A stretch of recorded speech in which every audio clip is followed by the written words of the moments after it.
Survivors of the Grenfell Tower fire were deceived by promises to rehouse them quickly, a charity boss has said.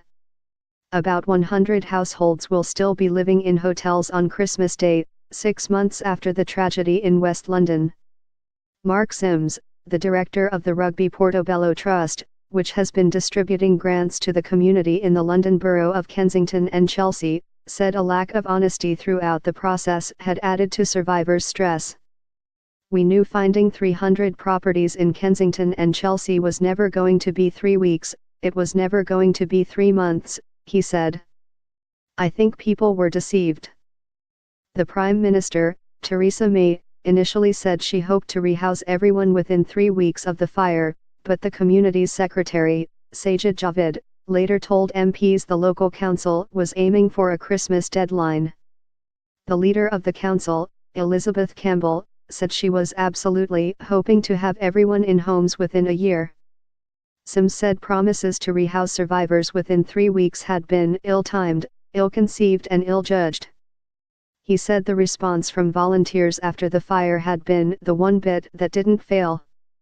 Tiago Alves, who escaped with his family from The floor of Grenfell Tower, said it was vital that people were rehoused as soon as possible so they could begin prioritizing their mental health, and the focus could be fully on the public inquiry and criminal investigation. We've seen so many broken promises, said the 20-year-old, who is looking for temporary accommodation. We'll rehouse you in 3 weeks, we'll rehouse everyone before Christmas, we'll rehouse everyone within 12 months. You see how they are changing the narrative? I'd much rather they were honest. 49 households have moved into permanent homes and 57 are in temporary accommodation, but 101, including 17 families with 34 children, remain in hotels, according to the council, which said it had been honest from the outset regarding rehousing pledges. It said its sole promise had been to secure 300 homes by Christmas, and that every household had received an offer of accommodation.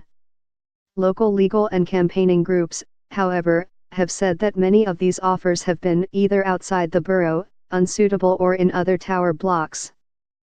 I genuinely don't know how the pace could have been improved, but the honesty could have been improved from day one, said Sims, adding that the lack of honesty was more insulting than a lack of housing. We've got people that we want to give grant money to, and they can't take it because it's wrapped up in such a tragedy that they feel like it's blood money.